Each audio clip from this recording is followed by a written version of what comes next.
I'm going to show you how you can crash your exams like they owe you money. And what do I mean by this? If you've never walked out of that exam room with a smile on your face, after watching this video, you're definitely gonna walk out of your next exam with a smile on your face. And before we jump into my presentation, I'm gonna tell you a bit about myself. My name is Blessing Mulambo, and most people refer to me as the academic coach because I've been able to grow a following of about 50,000 followers across YouTube and TikTok. And what most people don't know is I'm a UCT accounting graduate with distinction, and I've been a top achiever myself throughout my high school journey and university journey. And I'm obsessed about the science of learning. Hence, I've read a lot of books on self-help, on psychology of learning, on the science of learning, and I've taken a number of courses. Hence, I share what I've learned with people. I also run a company called Genius Up, which basically aims to take students from average to top performing students. So if you'd like to be part of this YouTube community, make sure that you like this video, you subscribe to this channel, and you drop a comment, and we'll definitely welcome you. So let's jump straight to my presentation. There are two types of students. There's student number one who puts in effort throughout the semester or throughout the year, right? Meaning that by the time exam season hits, they don't need to do that much work because they've been putting in the work, the hours throughout the year.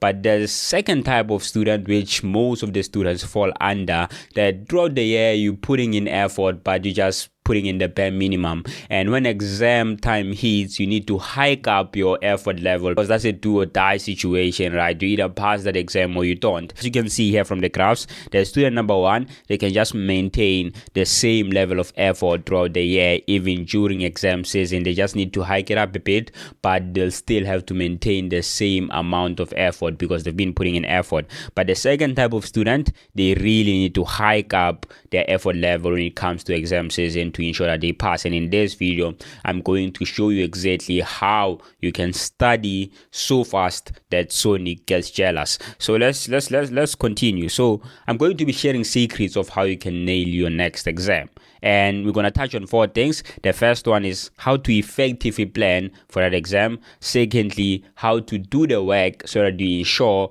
that you're doing effective work and also you focusing on the right things. And thirdly, I'm gonna teach you how you can beat procrastination, because procrastination is one of the biggest challenges that most students face. And then I'm gonna share a success formula with you that if you apply, you'll definitely guarantee yourself that 90% plus in your next exam. So make sure that you stick around until the end to unlock that success formula. But how do you effectively plan for the coming exams? So firstly, you must understand where you are sitting, right? You can't plan to study when you don't know where you stand with the content and each of the modules. So what I want you to do is I want you to go and list all the modules that you're doing, and as you can see here, list all the topics within that module or that course. And then after that, you have some sort of like color ranking whereby you say how confident are you with this topic. So with me, I had like very confident, I had somewhat confident, and then not confident as red. So that basically gives you some sort of like an idea that if you were to focus your time, you know where to focus your efforts, because you have to focus on the things that you're not confident on so that you build on them instead of wasting time working on the things that you're confident in.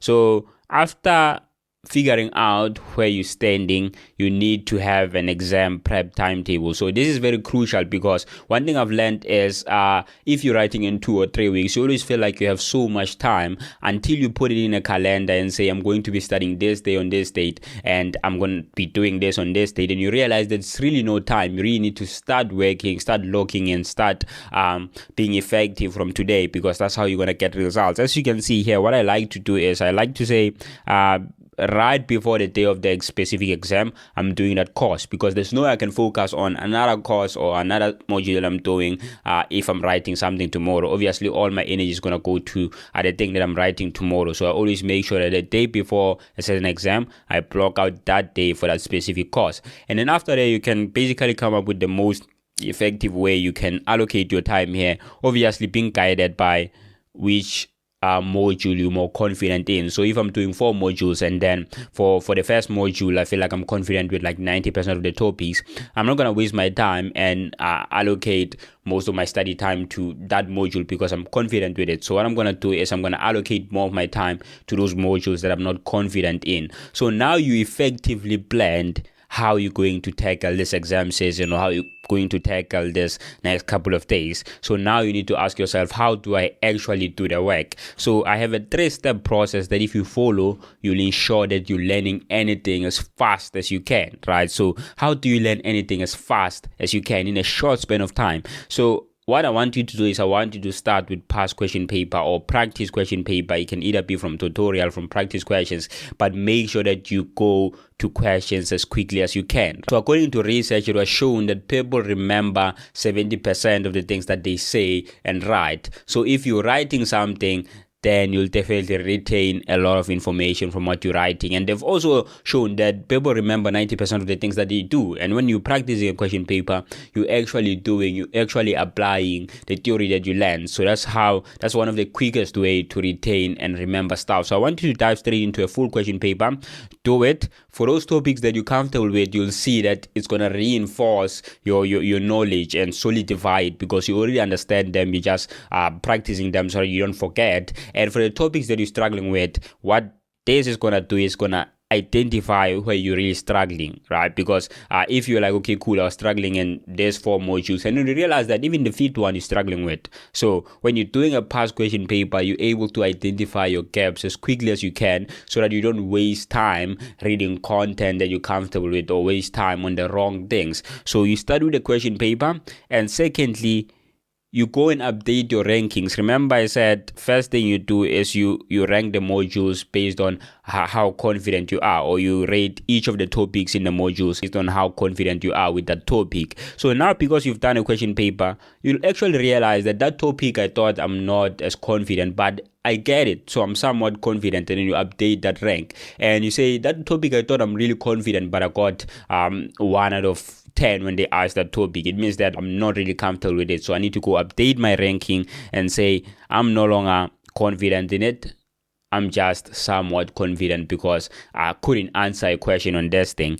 And lastly, you strategically review your notes. You see, most students, what they do is they try to work the other way around. They try to finish the notes, they try to finish the theory before they start doing question papers, and then they realize that time runs out, and then now they have like 1 day to work through past question papers, and by the time they sit for that exam, they realize that their mind hasn't adjusted to doing full-fledged question papers, so they get thrown off easily, and then they can really perform badly. But if you started with past question papers, even if you are not comfortable, but you get used to that uncomfortable feeling of writing an exam, that by the time you write an exam, you'll be surprised some of the things you'll find yourself writing them down and then they correct, but you're like, I wasn't sure about that, because you practice and you made your mind familiar to writing like exams. So make sure that you start with the full on question paper, and then after that you update your rankings, being honest with yourself, what you're comfortable with and what you're not comfortable with. And lastly, you strategically review your note, because if you want to start with your notes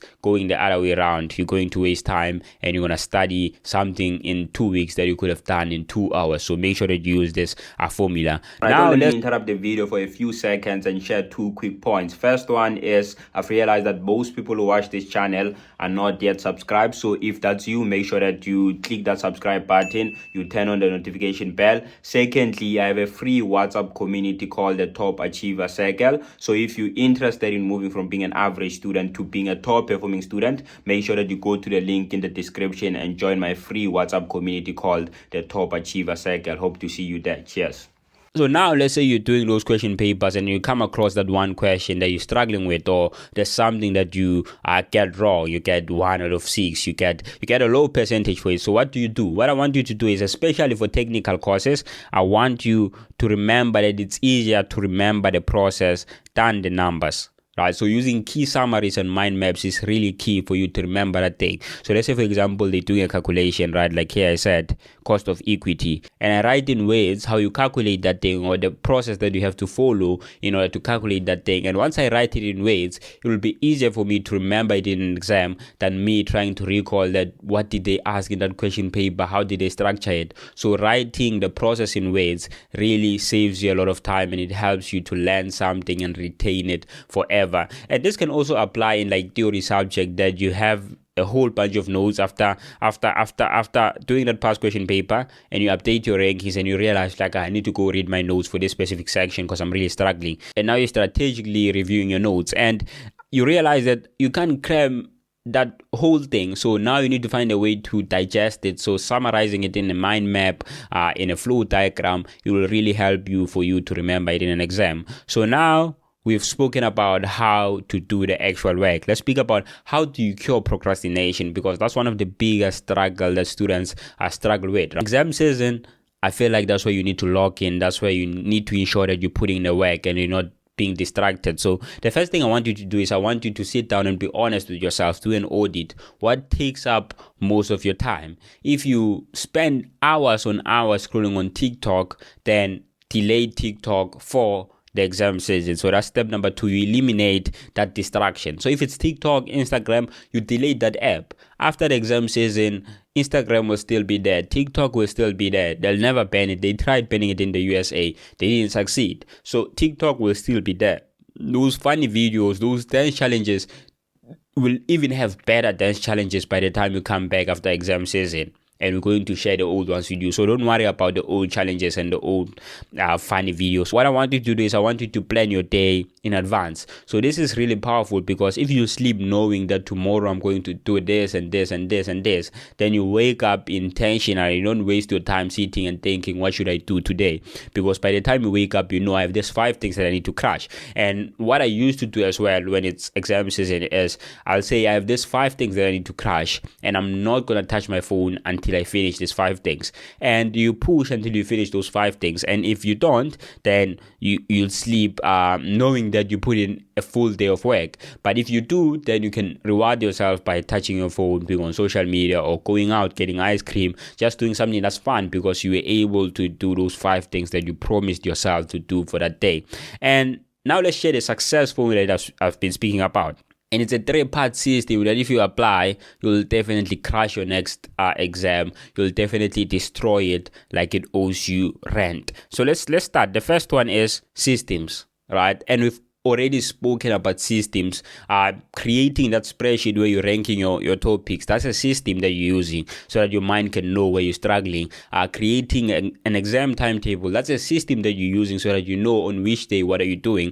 Creating that to-do list before the day before, that's a system that you're using. So first thing you need is you need systems, and I shared systems with you up there that you can start applying today, right? And secondly, you need accountability, because it's really hard to push through the exam fatigue or the year fatigue if you're alone. But if you have someone that, even if you don't feel like doing it, even if you don't feel like waking up today and going to campus and working, even if you don't feel like waking up at 11 and practicing maths, there's someone's gonna say, we really need to do this because we know what we're aiming for. We want to graduate, we want to go to that best university in South Africa or in Africa. So having an accountability partner is really key if you really want to crash your exams. And lastly, you need belief. I always say this.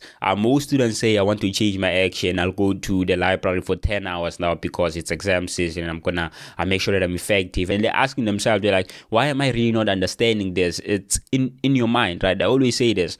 Your beliefs drive your feelings drive your actions drive your results. So if you don't feel like doing something, you'll never put in the actions. If you don't put in the actions, you're not going to see the results. So you need to change your feelings. But how do you change your feelings? You need to change your beliefs first, because your beliefs drive your feelings. So if you change your beliefs and say, I truly believe that I'm going to get those 90% plus, or I truly believe that I'm going to pass all my modules this semester, you're definitely going to pass all your modules. And how do you cultivate that belief, right? It's through the things that you consume, the people that you surround yourself with. If they're positive people and they always pushing you, you also have that same spirit. The content that you consume, if you're consuming content that's always saying, I'm tired of exams, exams are hard, you're going to have that same mindset. But if you consume content like mine, whereby I motivate you, I tell you that it's possible from moving from an average student to a top performing student, you'll definitely crash your exams. So make sure that you subscribe to this community so that you can stay motivated and have that positive mindset going to exams. And if you're serious about moving from being average to being a top performing student,